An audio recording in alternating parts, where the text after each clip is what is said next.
Hello everyone, and welcome to another beer review. Now today I'm doing a beer that,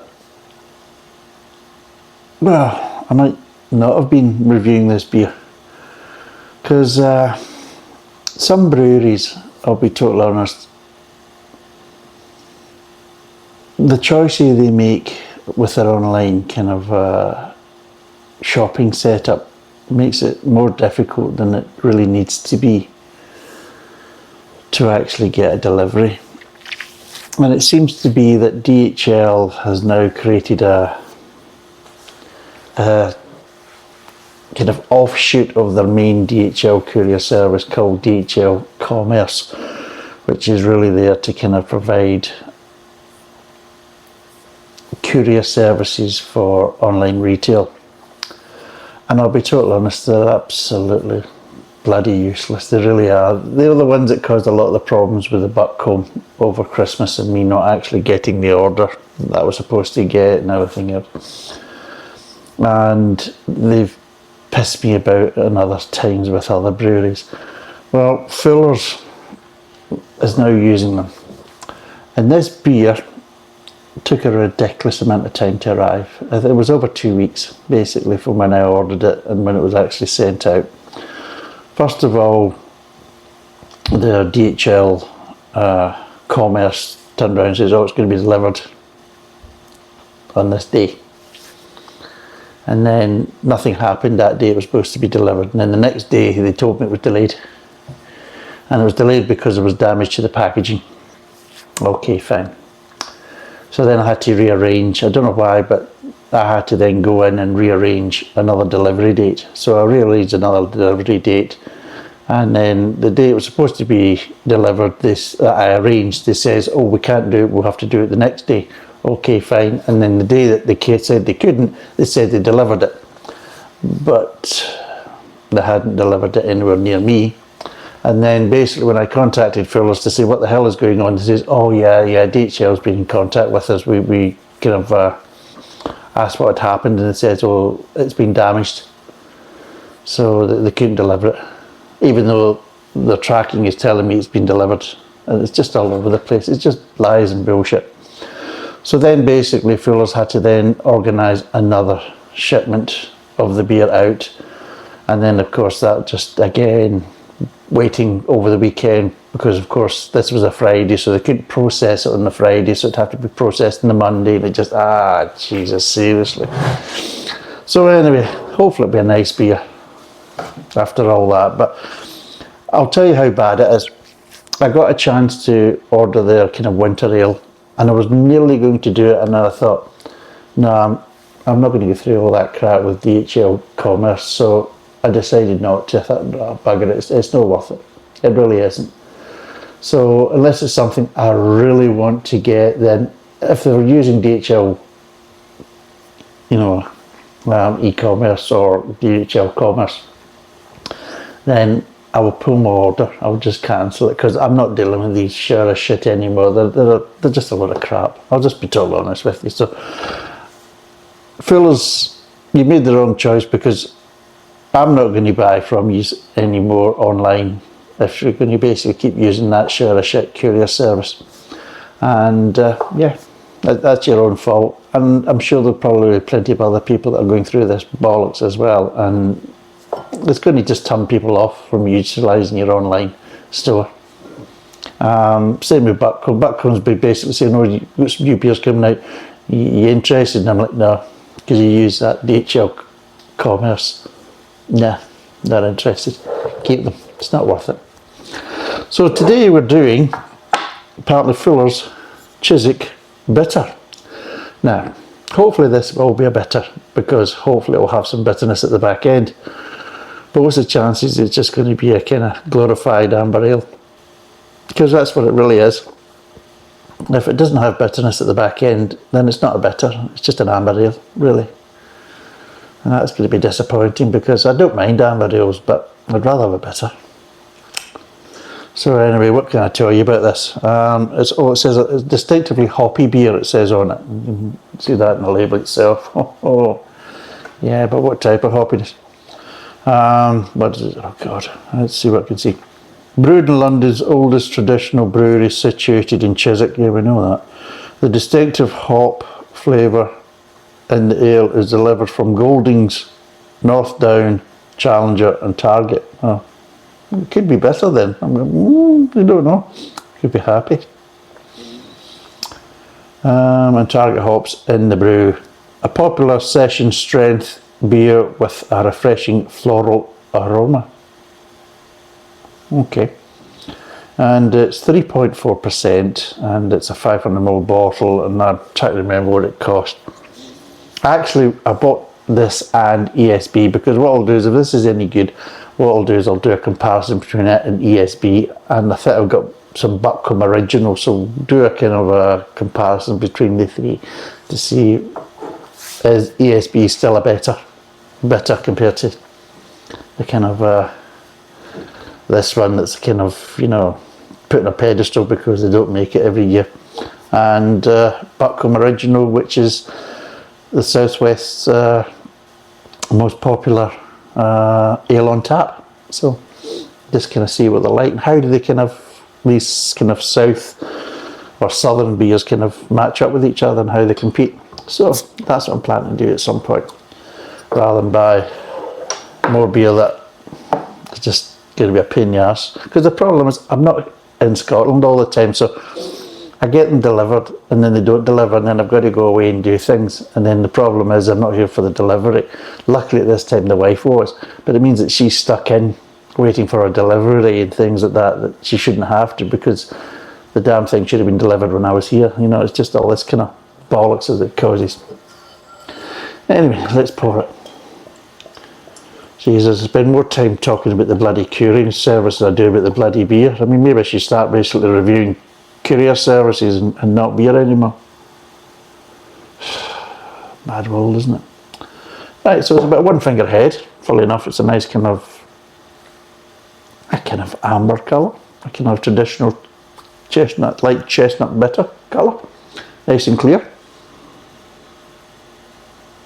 Yeah, a little bit of floralness, but a little bit, but I'm mostly just getting malt, some light grain, but yeah, just some slight kind of syrupy malt tones. Not really getting a floral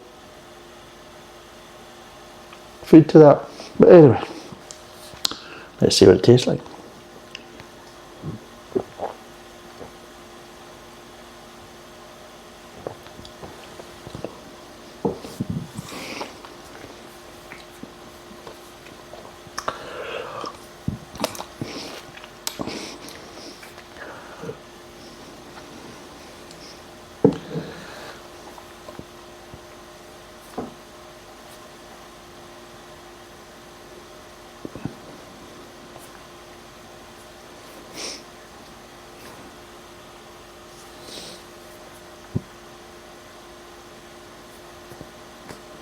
If you wonder what I'm doing, I was actually waiting for the bitterness to kick in.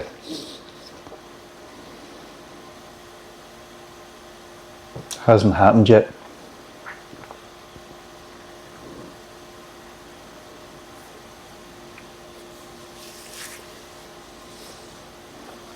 Do you think it still will? Wait a minute here. How the hell can you put Goldings, North Down, Challenger and Target hops in a ale and not have any bitterness? How much are you putting in? It's a little smidge. Oh, seriously. Oh, I got my wee hopes up. Oh, my wee heart was fluttering there thinking, oh, here we go, I'm going to get a bitter with bitterness. No.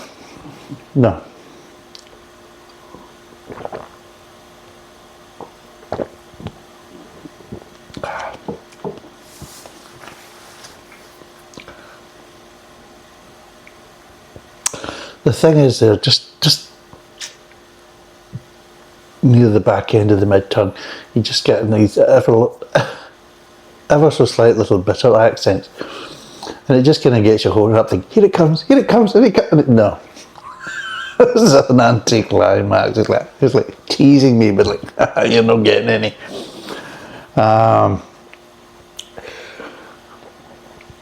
It's a nice beer. It's actually quite nice. The body's nice, the malt level's quite nice. Overall, it's actually not a bad beer. But it's an amber ale, it's not a bitter. Oh, God. Oh, dear. That's just so disappointing, it really is. Because I wanted a bitter. I didn't get a bitter, but I got an alright beer. There's nothing wrong with it, but it's not a better. It's just not a bitter.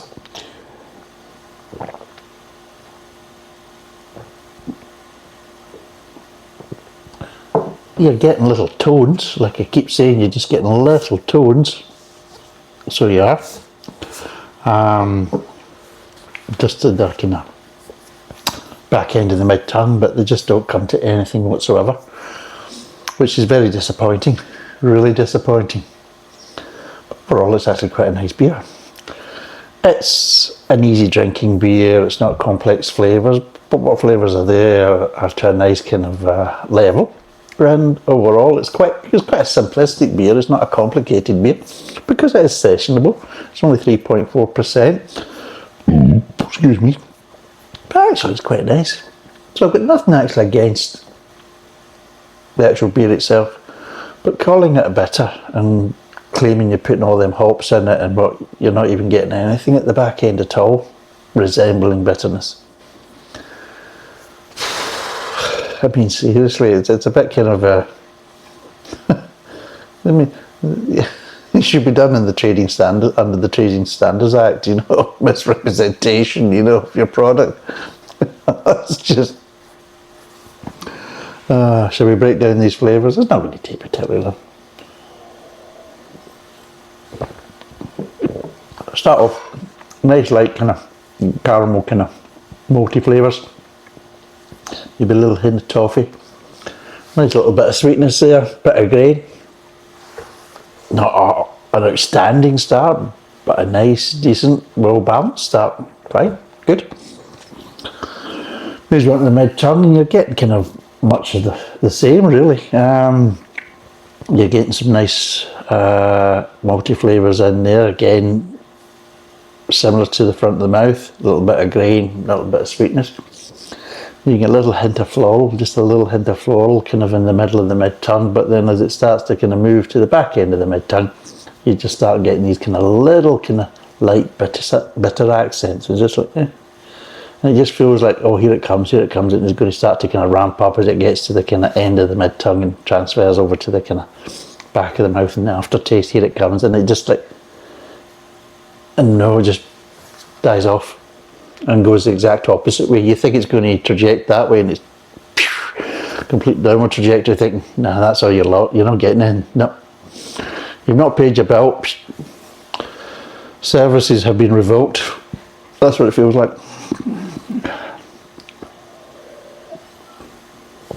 In the back of the mouth, with just everything kind of dissipates.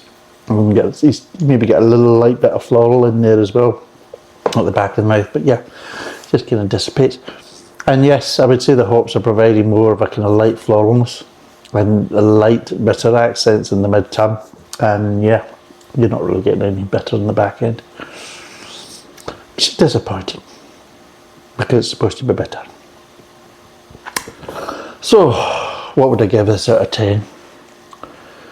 Oh God. If I was going to be a bit hard, I could be hard. If I was going to be a hard-nosed bastard, which sometimes I can be, I'll be totally honest. So I'll give it 2 scores. So the hard-nosed bastard in me says, well, let's be totally honest. It's sold as a bitter. On the bottle, it basically talks about bitter, and it talks about hops, and it talks about all that kind of stuff. It's all about bitter. Well, it's a bitter. It's not kind of like somebody's made a mistake. So on that basis, if I score it as a bitter, then it gets a 2, because there's no bitter really there. So it's failed. If be a kind of more balanced kind of outlook, maybe a kinder outlook, and I look at it as a session beer that's supposed to be a bitter, but it's not really a bitter, but it's still a nice session beer in its own right and everything else. What would I give it? Well, it's nice, it's sessionable, the flavours that are there are quite enjoyable, there's a nice balance to them. Overall, yeah, I'd be quite happy to get this. I'd be happy if I was around somebody's house and they said, "You want a beer?" and they gave me this in the glass. That'd be fine, or a bottle of this. That'd be fine. I'd be quite happy if I went into the pub and said, "What's that? A Chiswick beer? Give us one of them," you know, and you're tasting it. It's not really better, but still a nice beer though.